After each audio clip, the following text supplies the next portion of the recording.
What up, everybody? It's your boy Adam. We're back at you for it is now day 9 of the 35-day, 5-week rise and grind challenge. And like I've said in the other videos, I did not set any specific goals.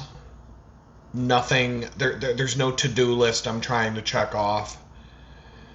All I'm trying to do is do as much as I can for 35 days and then sit back and at the end of it all and say, is everything better? Is life better after 5 weeks of grinding it out than it was 5 weeks ago when I started? And so yesterday was a long video. I talked about day 7 for like an hour, and I went on a couple of side trips, as I do. But I never gave it like a rank. I don't think I ever gave it a rank. And on a scale of 1 to 10, like 1 is like all I did was sit on a couch and watch TV. And honestly, that might even be a 2 because I actually got out of bed and got to the couch.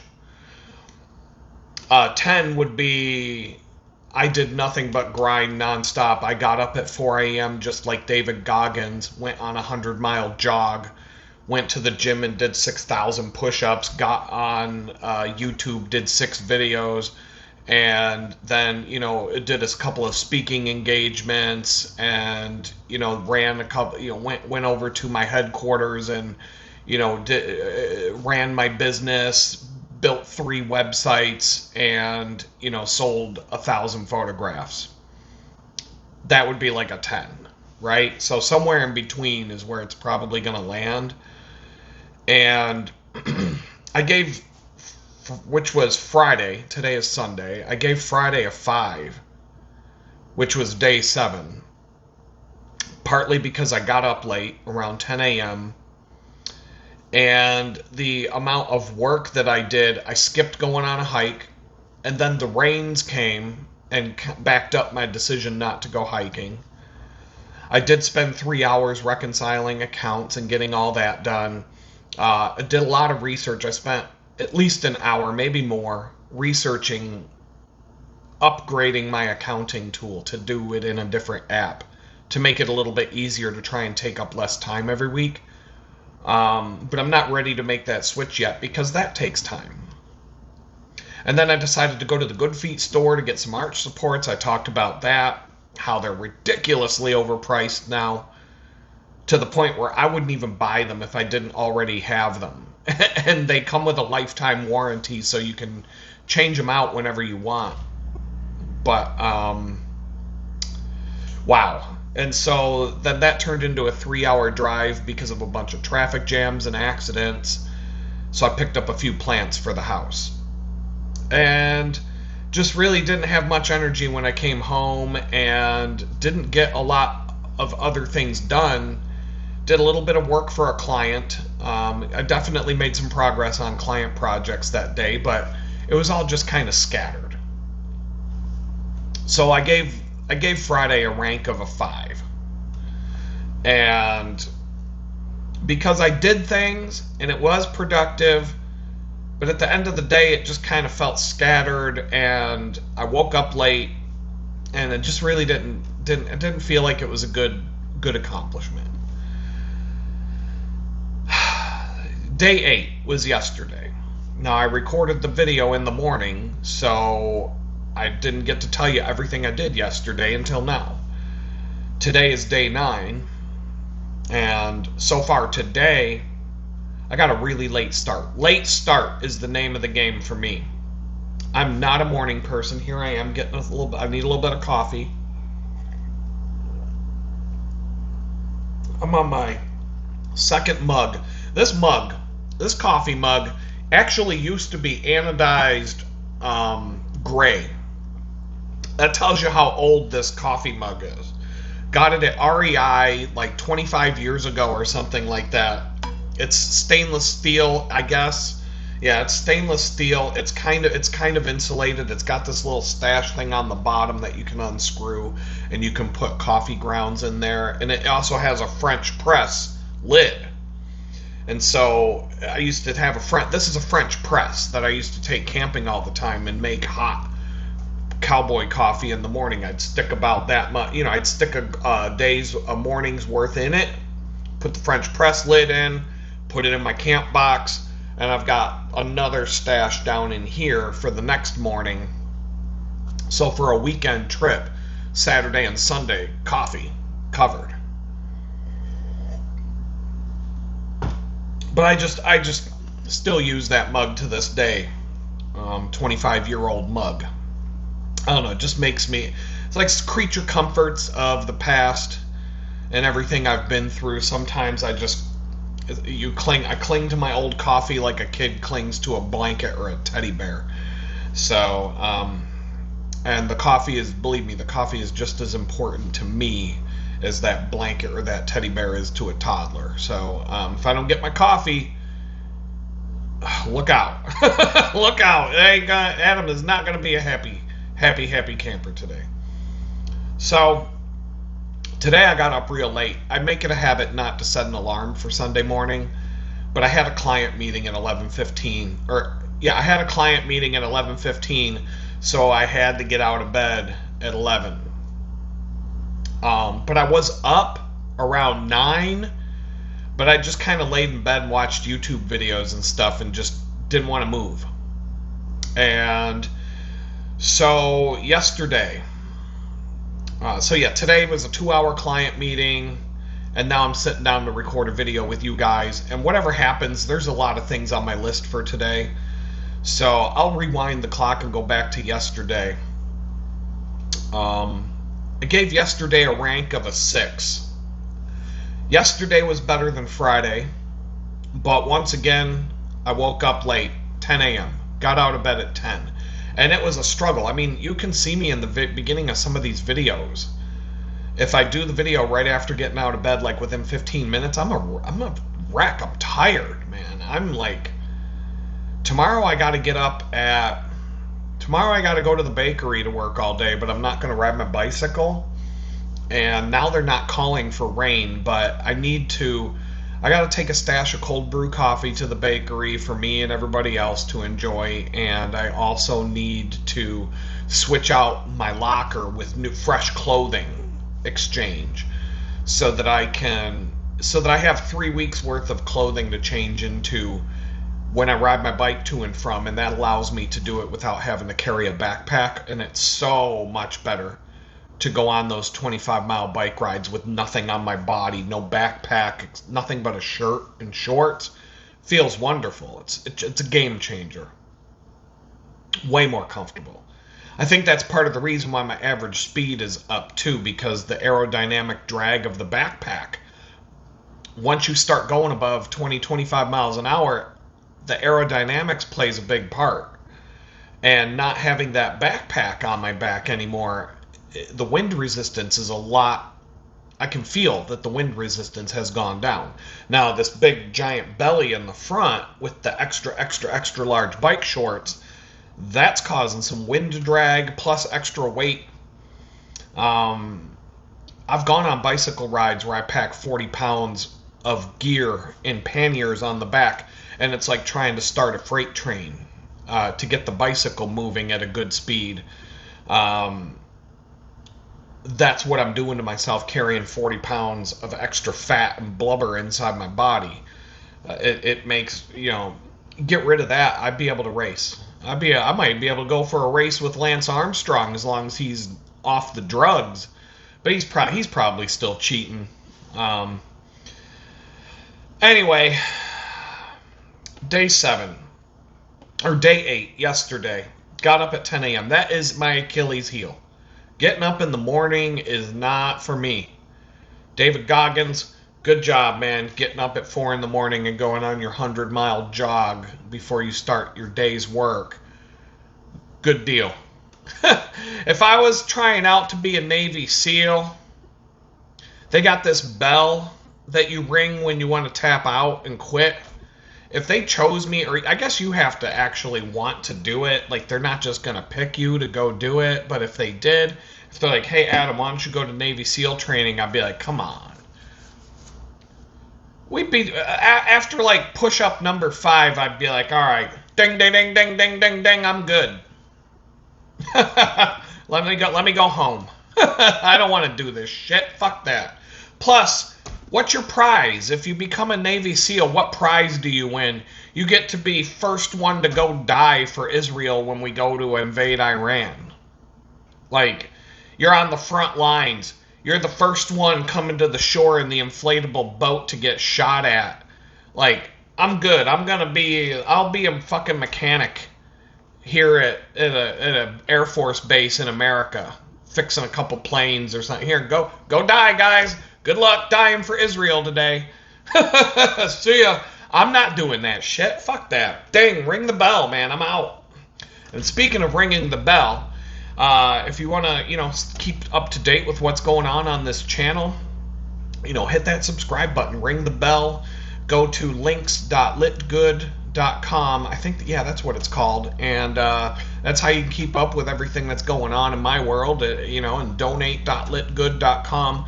I'll talk about that in a minute. My digital chicken bucket, always ready for another bone to get tossed in there. So there's the plugs. Let me get another sip of coffee here. Alright, so day 8. I'm out of coffee, so we gotta just let this thing go. Got up late. My Achilles heel. I can't wake up in the morning to save my life unless I'm forced to. Tomorrow, I get to sleep in until 7.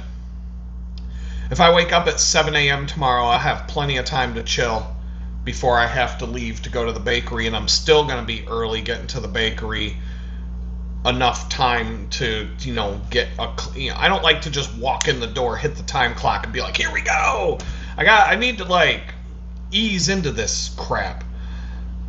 I'm not a morning person. I can't just jump into the day. Not everybody. God gave everybody different gifts. He did not give me the gift of getting up in the morning. As a photographer, I have 10 times more sunset photos than sunrise photos in my portfolio. Let's just leave it at that. But I do want to get up earlier. I want to try. I mean, I know Yoda says, Jedi Master Yoda says, do or do not. There is no try. Well, all right. Well, I do not get up early in the morning. I just don't.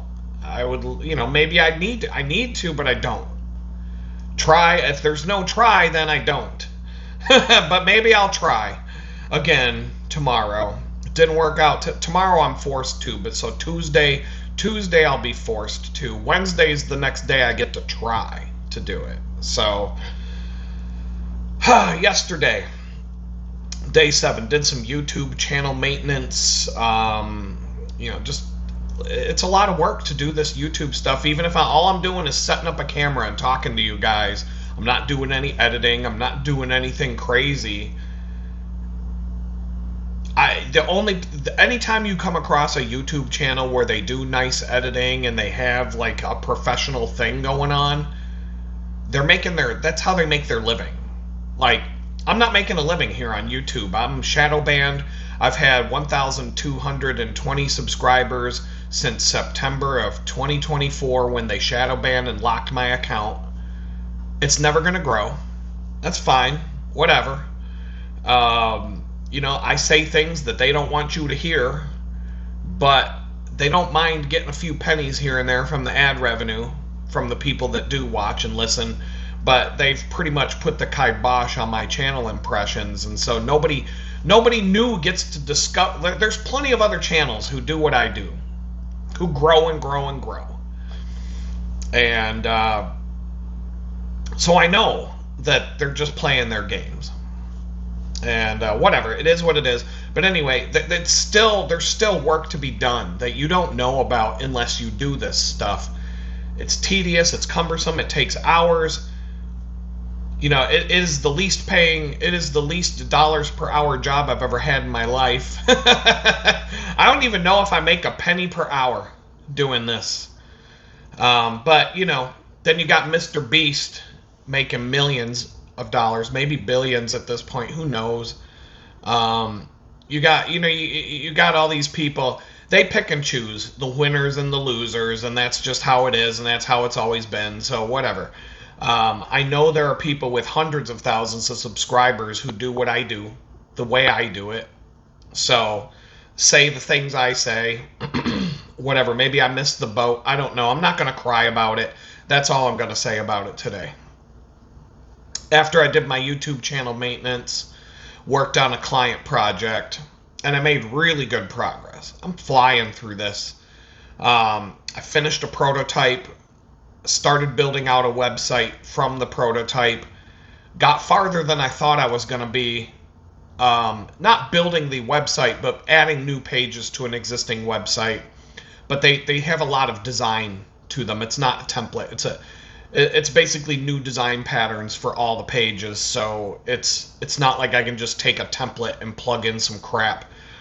It's a little bit more complicated than that, but I made good progress, and I feel like that's going to be ready to rock this week. And I didn't go hiking yesterday because I got to the point where I just wanted to pour in my time on this project, and I didn't want to leave the house. I didn't want to go hiking. I didn't want to do anything. It rained a little bit. It's been a little rainy last few days. Might be a little rainy tomorrow. It's definitely been a little rainy today. It's kind of off and on. But I did take the new hiking boots that I picked up thanks to a very generous chicken bucket donation where somebody was like, hey, I want to buy you some boots. What boots you want? And I'm like, well, I'm going to buy these ones. And whenever I get around to it, the ones I always wear. And so anyway, I put these boots together yesterday because I have insoles and new arch supports and rubber insoles, and it's a little bit of a process to take a new pair of boots and get them ready to rock. I have to cut the insoles out to match the insoles that the shoes come with and shape, make sure they fit exactly in there right, and just make sure everything is dialed in. And it takes about an hour to do all that probably. So I got the hiking boots all square. And then I put them on my feet. And I was like, oh my God, it feels so good. They felt so freaking good on my feet. My feet have not felt this good. I had to go through my receipts from the Good Feet store. The last time I I bought a new pair of boots with fresh insoles and fresh arch supports was June 3rd, 2022.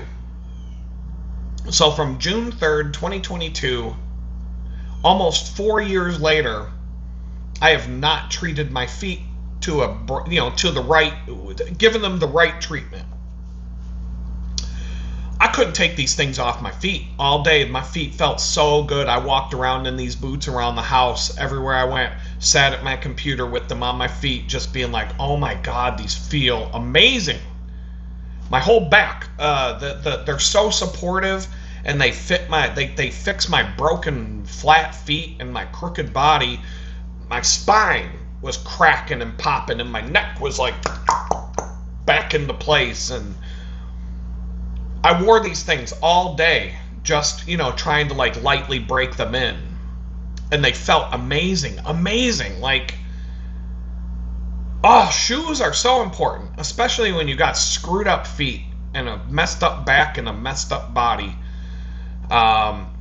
Shoes, it's like I don't know. You ever have a car with bad tires, but the tires wear out slow over time, and so there was this one car that I had, an old beat up Toyota Tercel. And every time I'd be driving around, the car would be like dunk, dunk, dunk, dunk, dunk, dunk, dunk, going down the road, and it felt like something was wrong with the axle, or I had a busted rim, or something was out of round, or just it wasn't right. And everybody could feel it. Everybody's like, dude, what's going on with your car? And I'm like, dun, dun, dun, dun, dun. I don't know, but it was like a piece of shit, cheap car. And I was just like, whatever, I'm just going to drive. I don't know. As long as the wheel doesn't fall off, we'll get where we're going, right? And so I didn't care. Well, this one day I'm driving around and the tread came right off the tire. Just poof, gone. And I had to and I just happened to be a block away from a tire shop. And this car was such a cheap piece of crap. I pull into the tire shop. I'm like, how much for 4 tires? But these things are like the size of a wagon wheel on a radio flyer. These were like the smallest, cheapest tires you could get. And plus, this is back in like 2002. And so for 4 tires on this car, it was like $150. Suited and booted. And I'm like, yeah. And as soon as I put those tires on and I start driving this car around, it felt like I just got a brand new car. And I've had the same thing happen with like my Jeep. I had a Wrangler. And every time I'd hit a pot, after it took a long time, but after it got to a point where I'd hit a pothole and it would just be like, bam! And it would feel like the whole Jeep was getting completely destroyed every time I'd hit a speed bump, a pothole, or whatever, because the shocks were bad. And I ended up putting new tires and new shocks on that Jeep, and the difference was so mind-blowing. But because these things wear out slowly over time, you don't notice how bad they're getting until they're bad, until they're so bad that you can't help but notice how bad it is now. And that's how shoes get. You wear a new pair of shoes, and then eventually you just get to the point where, like, damn, I need some new shoes. It'd be either because the tread wear off, or they're just so uncomfortable that you can't take it anymore. And then you put on a brand new pair of shoes, and it's like, oh my God, like wow, like it's so amazing the difference. And I haven't really had a new pair of boots since June 3rd, 2022. And so that means that was like 2 years of federal prison wearing fucking styrofoam Crocs and bullshit where my feet were just completely falling apart. And then coming home to those boots, which were still pretty much brand new, but they wore out super fast because I had to walk 500 miles on pavement, and that ground those boots to a pulp. That's the quickest I've ever gone through a pair of Keen hiking boots in my life. Keen hiking boots, I've had a pair that lasted 7 years. These ones were down and out in 500 miles. But that's pavement. I mean, that's like taking a pencil eraser and just grinding it down. And every time you go for a 5-mile walk on pavement, it's like you may as well just take your shoes and put them up to a grinder and grind the tread right off. But those boots were done. 500 miles. And I haven't had a good pair since. I've had okay shoes, but I've not had, like, when I put those boots on yesterday, I'm not kidding, man. I'm talking about it. I'm going to talk about it for 10 fucking minutes because those boots were fucking amazing. Amazing. Like that, they were so amazing that I can rave about it for an hour. I could not take them off my feet yesterday, and then when I finally took the boots off last night, my whole body was wobbly. Like I couldn't even stand on the hardwood floor. My feet were like, whoa, whoa. My whole body was just like, whoa, whoa. Because it's like when you go into outer space and you're floating around in the space station, like when Joe Biden left the astronauts stranded for like a year up in space, just floating around like, fuck those guys, just let them stay. When you come back down to Earth, that shit's gonna fuck you up because you've been floating around in a capsule with no gravity for a year because Joe Biden left you stranded up there. You get back down to Earth, you're not going to be able to stand. You're not going to be able to stand. You're going to feel like, you probably sleep better in outer space than you would on a $6,000 Tempur-Pedic mattress because there's no gravity. You're just like, whatever, you float, whatever position you sleep in, there's no gravity holding you down. That's kind of what it was like yesterday with these boots. I'm walking around I feel like I'm walking around on a cloud all day long. And then I take them off and it's like gravity. Oh God, I can't even stand. That's the difference that new shoes can make, especially when you got bad feet and a crooked back and all that stuff. It's amazing. It's amazing the difference. You ever go swimming and do laps in a pool or tread water or whatever, and you stay in the water so long swimming that when you climb that ladder to get out of the pool and you're just like, whoa, like gravity just sucks you down because you've been floating around in an almost zero gravity environment swimming. The water's kind of holding you up, and it's all, you're getting your workout on and you're using your muscles, you're exercising, so you're wearing out your body, but you're not getting that wear and tear that gravity does to you. You climb that ladder to get out of the pool. Oh my God, it's like, it feels like you're just going to collapse when you get out of that pool sometimes.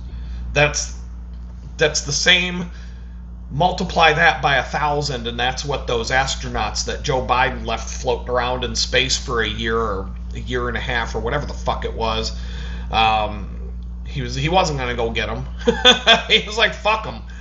But that dude he couldn't even wipe his own ass after he took a dump, let alone get the astronauts out of the fucking space station and bring them back home. So that's what it's like. That's what those boots. That is how much going that long without a new pair of boots and the whole, arch supports and the whole, like, treating it right. Like the full shebang. Spectacular. Like, there you go. There's 10 minutes. 10 minutes about the boots. Let's see. Yesterday, I got another video posted on YouTube for the members. In fact, 2 videos, because there was another video sitting there that I didn't turn. I don't know. There was 2 videos for the members posted yesterday, plus 1 for the peasants.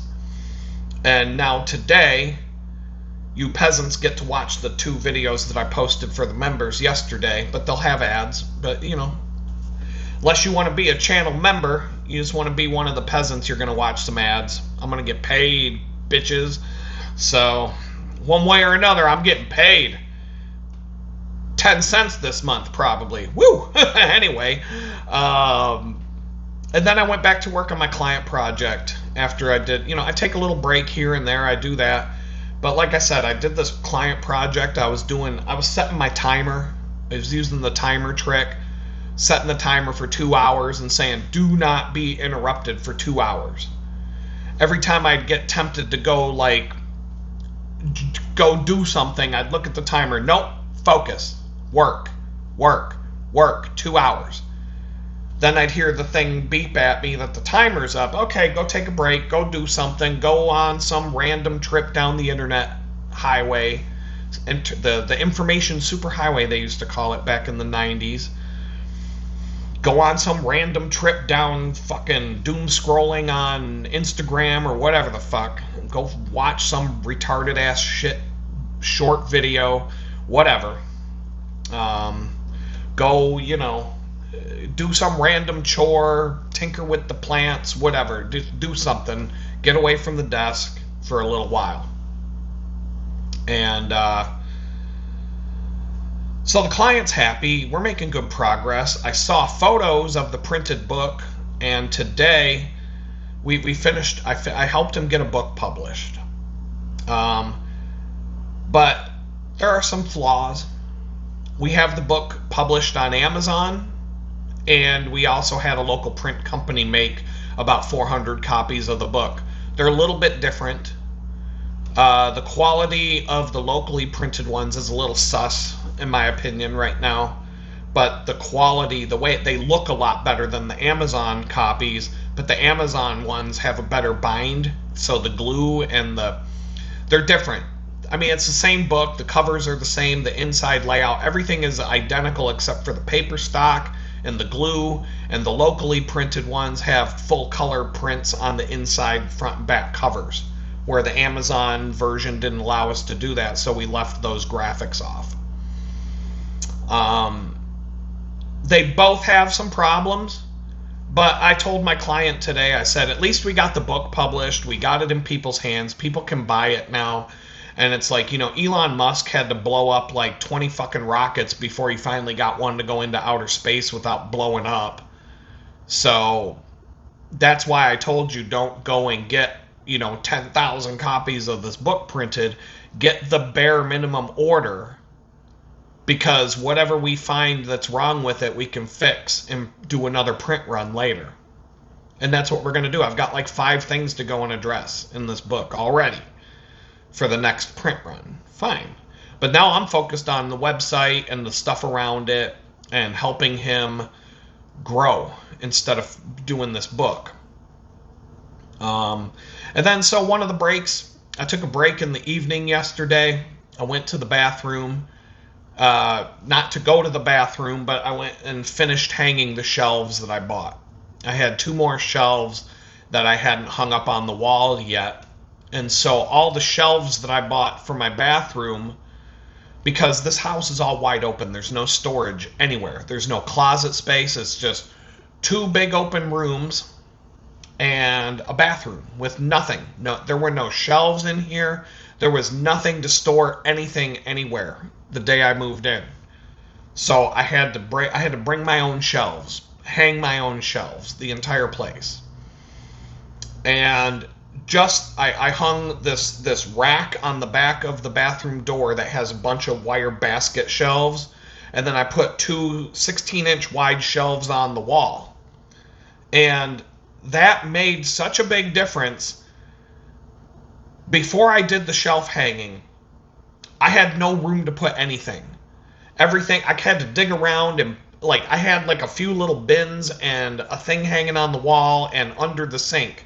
And everything was piled on top of each other, and every time I need something, I'd have to knock down that pile of this shit to get to that thing and dig around in this thing to find that thing and all that. It was a mess. I hated it. Now I've got so much shelf space just from adding that little bit that I went through everything in the bathroom, and now everything has a home. Nothing's crowded.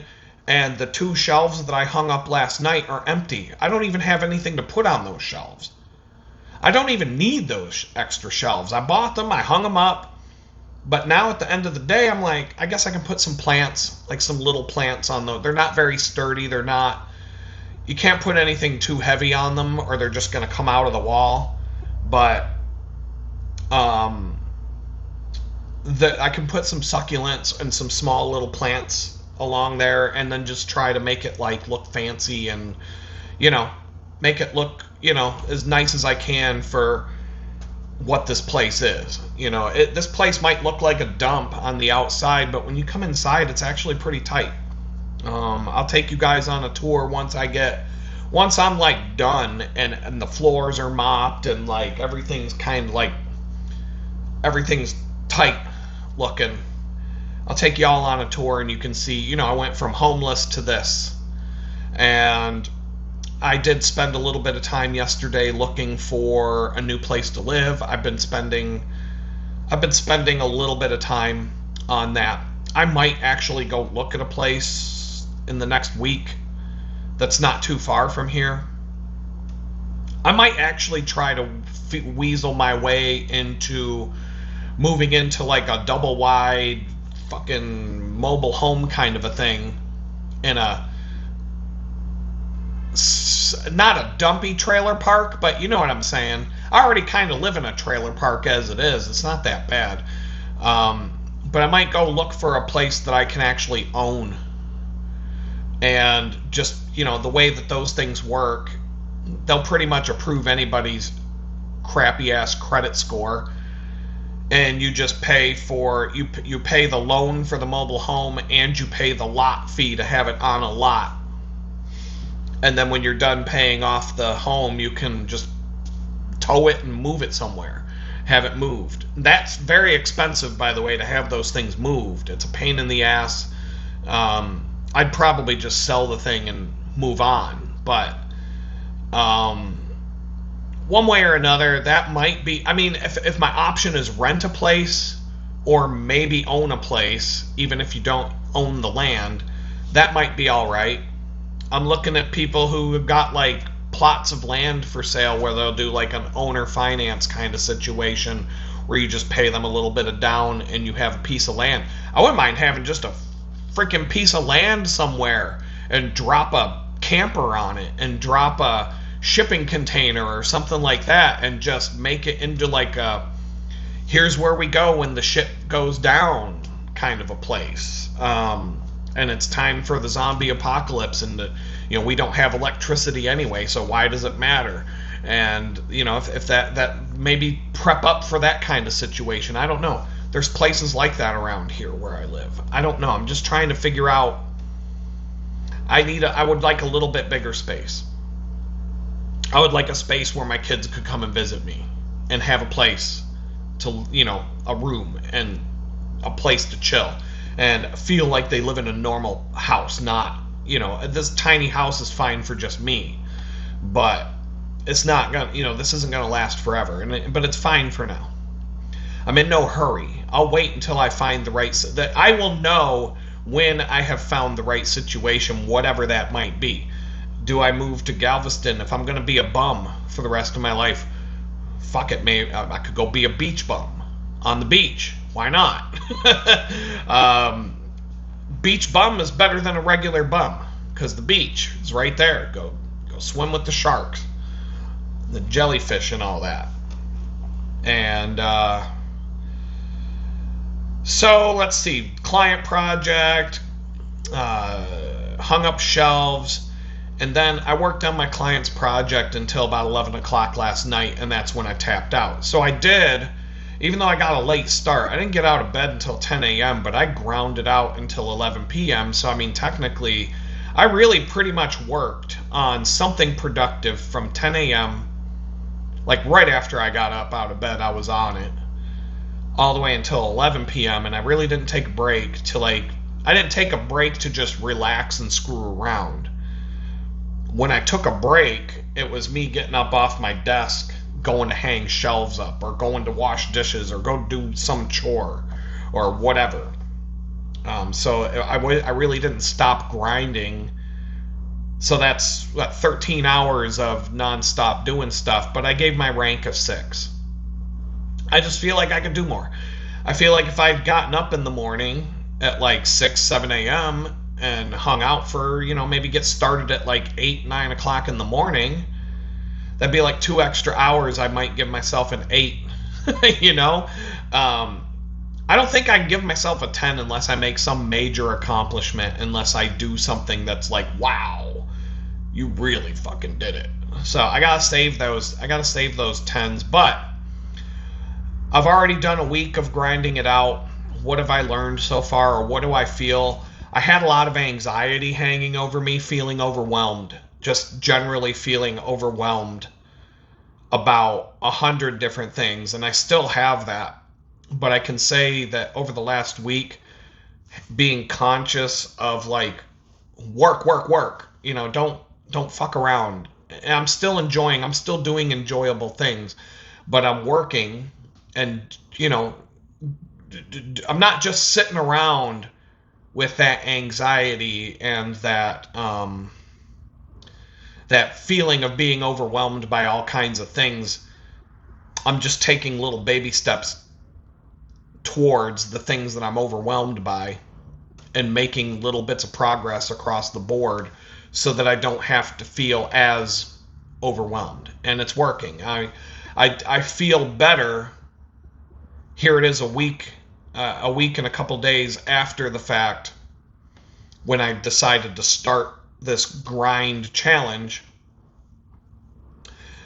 In the first 8 days and into today, I definitely feel more confident and I feel less overwhelmed, and my anxiety has gone down quite a bit because of the things that I've actually gotten done.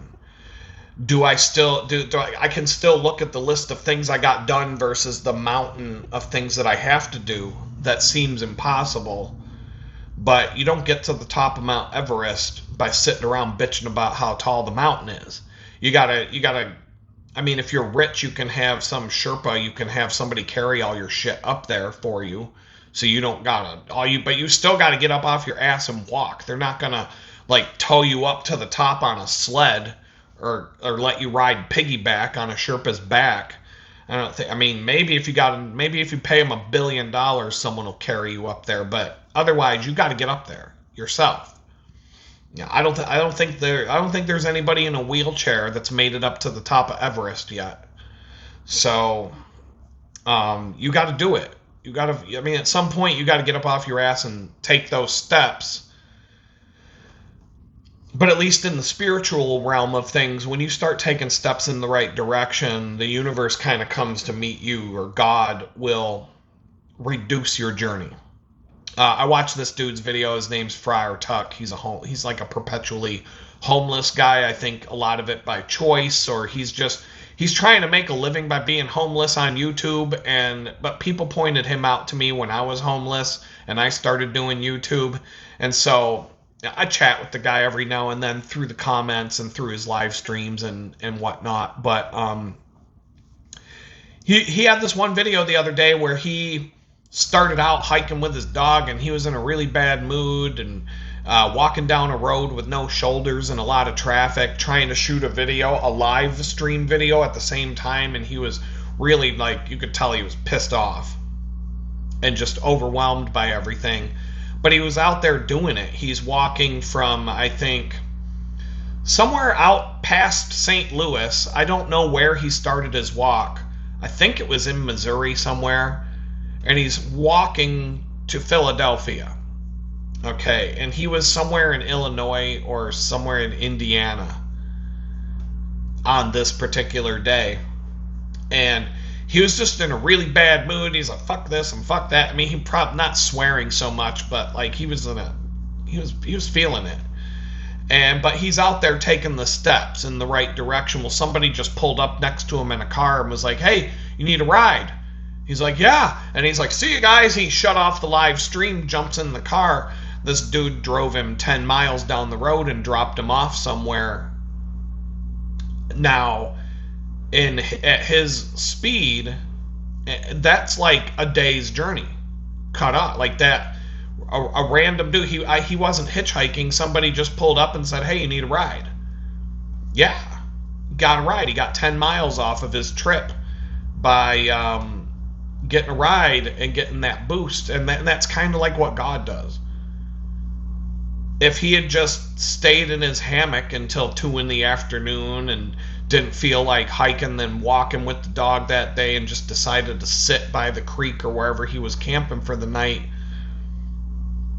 nothing would happen.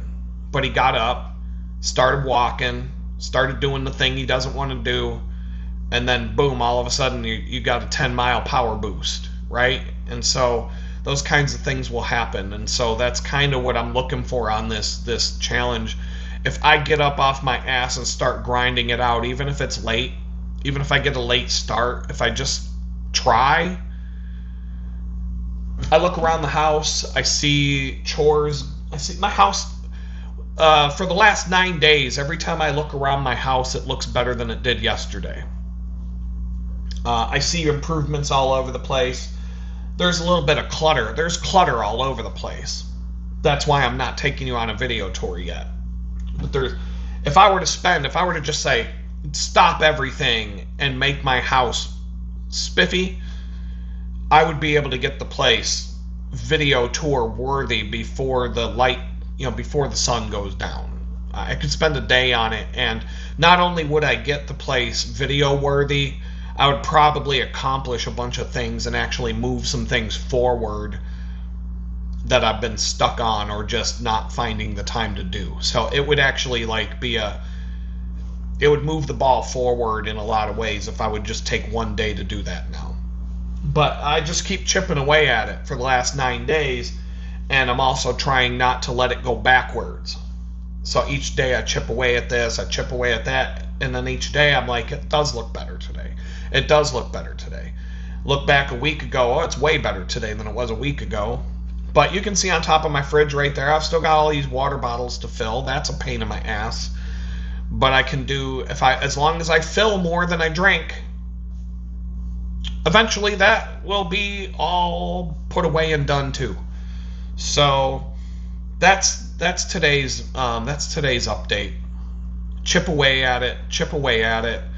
Keep taking steps in the right direction, and sometimes unexpected things will come your way that help you skip the next 10 miles of your hike. You might just get a free ride. You might find, like, this dude might end up finding somebody as he's going across Illinois, that somebody that's on their way to Ohio or something like that. He might get halfway to Pittsburgh and chip in $5 for gas, or like he might get a free ride to go across an entire state because he just lucks out and someone decides, hey, you need a ride. And I don't think he's doing it for the physical challenge. He's doing it because he wants to go to Philadelphia, and there really isn't any way for him to afford to do it other than walk. So I don't think he can rent a car, or, and he's got a dog with him, so that's going to be a challenge when it comes to, like, any kind of public transit or whatever. I don't think they let you take a dog on a Greyhound bus or a plane, or any other way that he could go to get there other than renting a car, and the dude probably doesn't have a credit card. And these rental car places, they're a pain in the ass, even if you have everything you need to rent the car. So he's just doing his thing. So that's what I'm hoping for. Sometime in the next, what do we got? 4 weeks left, less than 4 weeks left. I'm looking for someone to pull up on the side of the road and say, hey, you want to get a ride to the next town? Yeah, dog, let's do it. And maybe I'll get, and I'll report on that when and if it happens. With that said, I'm just going to say peace out right now, and we'll talk again.